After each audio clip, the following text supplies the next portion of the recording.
Guys এখানে জাতির পিচ্চি ভাই নামে একটা ভাই কমেন্ট করছে, যদি না দেয় আইডিতে রিয়াকশন হবে না আপনার বিয়া, চালু রিয়াকশন দেন নয়তো সবকিছু বইলা দিমু হেনার কাছে গিয়া। ও ভাই সাব কি আর বলবো ভাই, এটা কি কমেন্ট করছে এখানে, মানে ভাই ভাইয়ের কমেন্ট পড়া মনে হইতাছে যে ভাইটা মনে হয় পুরো কবি হয়ে গেছে।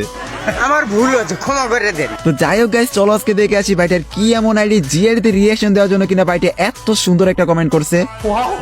তো বেশি কথা বাড়ি ভিডিওটা আর বেশি করবো না দেরি, চলো বাইরে আইডিতে আমরা রিয়াকশন দেওয়া শুরু করি। সো ফাইনালি কিন্তু গাইস তোমরা এখানে দেখতে পারতেছো বাইরে আইডি কোডটা আমরা কপি করে নিয়েছি, আর গাইস যখনই তার আইডি কোডটা লিখে আমরা এখানে সার্চ দিয়ে দিছি, সাথে সাথে কিন্তু গাইস আমাদের সামনে ওপি শামিম নামে একটা আইডি শো করতেছে। আর গাইস আমরা যখন এখানে আইডিতে প্রবেশ করি, ও ভাই সাব জোস একটা অ্যানিমেশন দিয়ে তার ক্যারেক্টারটা আমাদের সামনে হাজির হয়ে গেল। আর গাইস আমরা কিন্তু দেখতেই পারতেছি এখানে আইডিটার লেভেল হলো 55 লেভেল। তাছাড়াও গাইস এই আইডির মধ্যে লাইক রয়েছে 1221টি লাইক। তার সাথে গাইস তোমরা কিন্তু দেখতে পারতেছো এই আইডি কিন্তু বর্তমানে বিআর র্যাঙ্কে হিরোইক 3 স্টারের মধ্যে রয়েছে। তার সাথে গাইস তোমরা যদি এই আইডি ক্যারেক্টার ড্রেস আপে একটু ভালো করে লক্ষ্য করো তাহলে কিন্তু তোমরা দেখতে পারবা যে গাইস ভাইটা কিন্তু এখানে মোটামুটি ভালো একটা ড্রেস আপ করে রাখছে। তো ফাইনালি কিন্তু গাইস আজকে আমরা দেখতেই পারলাম ওপি শামিম ভাইয়ের আইডি।